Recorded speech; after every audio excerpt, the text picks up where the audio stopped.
A national institution for transforming India, जिसको हम short में नीति आयोग भी बोलते हैं। आज हम नीति आयोग के बारे में जानेंगे, इसकी कंपोजिशन, इसका इंपोर्टेंस और इंपोर्टेंट पर्टिकुलर प्रोग्राम या इनिशिएटिव जो नीति आयोग चलाता है। ठीक है, तो अगर हम नीति आयोग की बात करें तो मैंने आपको बताया कि नीति आयोग आपका national institution for transforming India है। और ये कब स्टैब्लिश हुआ था? ये आपका स्टैब्लिश हुआ था 2015 में 1 जनवरी। ठीक है, ये इंपोर्टेंट डेट है, तो आप इसको याद रखना। और इसने रिप्लेस किसको किया था? आपके प्लानिंग कमीशन ऑफ इंडिया को रिप्लेस किया था। और यहां पर जो आपका नीति आयोग था, ये एक न्यू अप्रोच के साथ आया, जिसको आप बोलते हैं बॉटम अप अप्रोच। देखिए, बॉटम अप अप्रोच होता क्या है कि जब आप लोकल लेवल पे, चाहे वो गवर्नमेंट की बात करें या अदर जो इंस्टीट्यूशन है, उनको आप फ्रीडम देते हैं कि यहाँ से आप क्या करिए, पॉलिसी फॉर्मेशन, पॉलिसी के बारे में डिस्कशन, रिसर्च, ये नीचे से होगा। आपको कोई बंदा, जैसे हम सेंट्रल प्लानिंग की, इसके पोजीशन में आपका होता है कि top down approach. Top down approach क्या करती है? सेंट्रल लेवल पे चीजें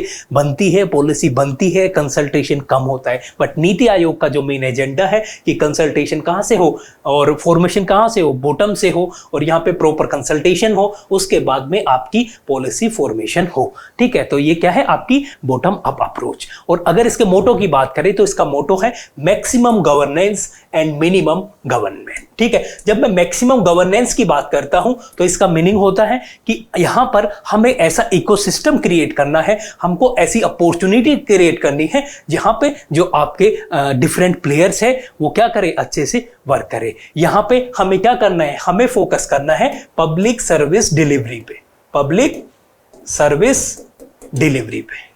ठीक है, और इकोसिस्टम क्रिएशन पे।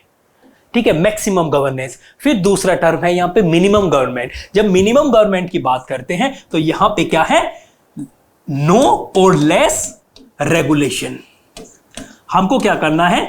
इकोनॉमी को फ्री छोड़ना है, इकोनॉमी को फ्री छोड़ना है। प्राइवेट प्लेयर्स को उनका अपना स्पेस देना है कि आप क्या करिए, बिजनेस करिए। यहां पे हम क्या करते हैं, हमारे जो ऑनरेबल प्राइम मिनिस्टर हैं, उन्होंने एक पर्टिकुलर स्टेटमेंट दिया था कि government has no business to do business, the government has no business to do business. ठीक है, तो ये जो पर्टिकुलर एम है, इस टाइप से नीति आयोग फुलफिल करता है, डिफरेंट इनिशिएटिव लाके और एज ए थिंक टैंक काम करके। ठीक है, तो ये है आपका बेसिक मोटो। और अब हमने देख लिया इसकी नीड क्यों थी, क्योंकि पहले इंडिया की इकोनॉमी कैसी थी? सेंट्रल प्लानिंग इकोनॉमी थी। स्पेशली अगर हम बात करें 1950 से लेके 1990 तक, यहां पे क्या था? हमारी इकोनॉमी सोशलिज्म की तरफ ज्यादा थी, सोशलिस्ट इकोनॉमी थी। वहां पे सेंट्रल प्लानिंग पे फोकस था, इसलिए आपका प्लानिंग कमीशन था, चीजें ऊपर से बता दी जाती थी। उसके बाद में हमने, आपको पता है, 1990s में एक मॉडल अडॉप्ट किया जिसको बोलते हैं एलपीजी मॉडल,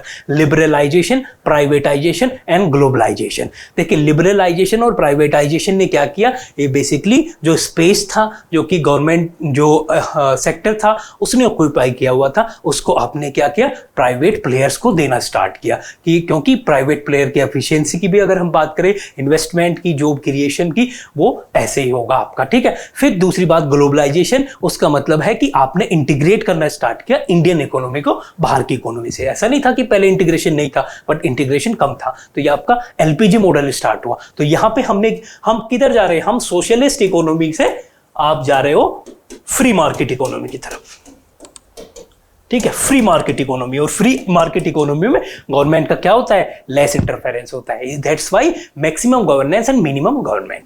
अब नेक्स्ट आते हैं, अगर आप यहां पे देखेंगे तो आपको दिखेगा ये कंपोजिशन। अब नीति आयोग की कंपोजिशन क्या है? तो कंपोजिशन में सबसे पहले जो इनके चेयरमैन है वो कौन है? हमारे ऑनरेबल प्राइम मिनिस्टर। ठीक है, और जो वाइस चेयरमैन है अभी है आपके सुमन बेरी, श्री सुमन बेरी, और उनको अपॉइंट कौन करते हैं? आपके प्राइम मिनिस्टर अपॉइंट करते हैं। उसके बाद में इसमें डिफरेंट काउंसिल है, डिफरेंट एक्सपर्ट को भी बुलाया जाता है, क्योंकि एज ए थिंक टैंक ये वर्क करता है। ये क्या करता है? पॉलिसी फॉर्मेशन में हेल्प करता है, दोनों की, सेंटर की, स्टेट की। ठीक है, तो यहाँ पे रिसर्च वर्क भी होता है। और दो इंपोर्टेंट जो इसकी काउंसिल है, गवर्निंग काउंसिल, जिसमें कौन है? आपके चीफ मिनिस्टर है सभी स्टेट के, और उसके साथ में जो आपके गवर्नर्स हैं यूनियन टेरिटरी के। ठीक है, और इनकी एक रीजनल काउंसिल भी है। रीजनल काउंसिल में क्या है कि गवर्निंग काउंसिल एक जनरल काउंसिल है, रीजनल काउंसिल क्या है, स्पेसिफिक जो इशू है उनको रिजोल्व करने के लिए, उन पर डिस्कस करने के लिए, कंसल्टेशन करने के लिए कुछ स्पेसिफिक काउंसिल है, उसमें उस पर्टिकुलर रीजन के, चाहे वो एडमिनिस्ट्रेटर हो जो यूटी की अगर हम बात करें, या फिर आपके चीफ मिनिस्टर हो उस पर्टिकुलर एरिया के। ठीक है, तो ये इंपॉर्टेंट कंपोजिशन है नीति आयोग की, आपसे प्रीलिम्स में पूछी जा सकती है।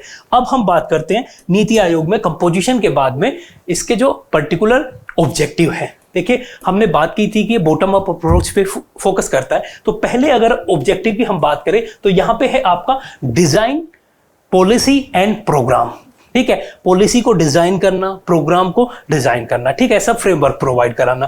दूसरी चीज है आपकी मॉनिटरिंग एंड इवैल्यूएशन। देखिए, मॉनिटरिंग और इवैल्यूएशन को लेके आपके नीति आयोग ने डिफरेंट प्रोग्राम, डिफरेंट इनिशिएटिव चलाए, हम नेक्स्ट स्लाइड में उसको देखेंगे। ठीक है, यहाँ पे वे क्या करते हैं, जो पॉलिसी है उन पॉलिसी का क्या क्या अब तक उसमें रिजल्ट आया है, परफॉर्मेंस क्या है। ठीक है, फिर तीसरी चीज है यहाँ पे फोस्टरिंग द कोऑपरेटिव फेडरलिज्म। देखिए, अगर मैं इंडिया की बात करूं, इंडिया कैसा फेडरलिज्म है, इंडिया एक कोऑपरेटिव फेडरलिज्म है। जब मैं फेडरलिज्म की बात करता हूं तो फेडरलिज्म क्या है आपका, यह है division of power between different levels of government. ठीक है, हम सिंपली इसको सेंटर और स्टेट के रेस्पेक्ट में अभी देखते हैं। तो अगर सेंटर ऑफ स्टेट की बात करूं तो यहां पे आपके पास क्या है, आपके कॉन्स्टिट्यूशन में 7th शेड्यूल है। आपके कॉन्स्टिट्यूशन में क्या है, 7th शेड्यूल।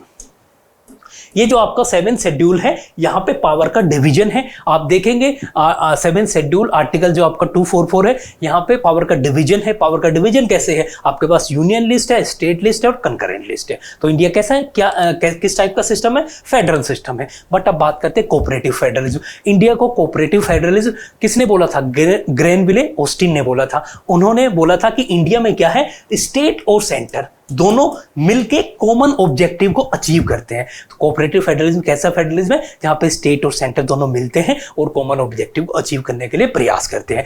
फिर चौथी चीज क्या है, आपका जो 4th ऑब्जेक्टिव है, ये है आपका as a think tank, as a research और इनोवेशन हब काम करता है आपका नीति आयोग। यहाँ पे डिफरेंट वो एक्सपर्ट्स को भी बुलाते हैं और पॉलिसी पे डिस्कशन होता है और न्यू इनिशिएटिव की तरफ वो काम करते हैं। ठीक है, अब जानते हैं नीति आयोग के इंपोर्टेंट इनिशिएटिव कौन कौन से हैं। देखिए, यहां पे मैंने सिर्फ इंपोर्टेंट इनिशिएटिव रखे हैं। तो आपका जो एसडीजी इंडेक्स आता है इंडिया का, वहां पे स्टेट को मेजर किया जाता है, इवोल्यूशन किया जाता है कि एसडीजी जो गोल्स हैं उनमें अचीव करने में किस स्टेट ने कैसी प्रोग्रेस की है। तो ये भी कौन निकालते हैं, आपके नीति आयोग। एक आपका इंडेक्स आता है कंपोजिट वाटर मैनेजमेंट इंडेक्स, ये भी आपके नीति आयोग निकालते हैं। आपका आपने अटल इनोवेशन मिशन के बारे में सुना होगा, ये भी किसका इनिशिएटिव है, आपके नीति आयोग का इनिशिएटिव है। फिर है आपका एस्पिरेशनल डिस्ट्रिक्ट प्रोग्राम। यहाँ पे क्या है, डिफरेंट डिस्ट्रिक्ट जो कि आपके डेवलपमेंट में पीछे है, बैकवर्ड डिस्ट्रिक्ट है, उनके रिलेटेड स्पेशल प्रोग्राम है, जहां पे उनको स्पेशल असिस्टेंट दी जाएगी पॉलिसी इंप्लीमेंटेशन